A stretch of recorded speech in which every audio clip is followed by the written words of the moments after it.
Hello everyone. Today I would like to show you all how to use group invite links on Facebook Messenger.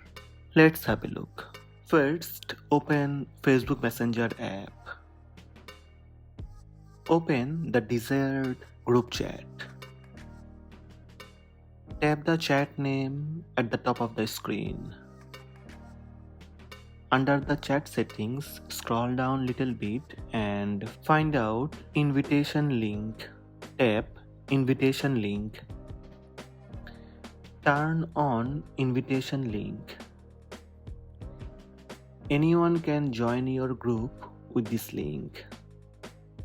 Now you can copy invitation link or you can tap send to messenger and select the person you want to share, or you can tap share to copy or share with other media, or you can reset your invitation link.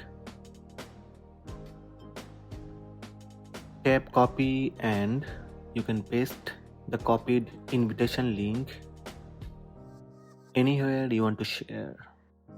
So these are the steps to use group invitation links on Messenger.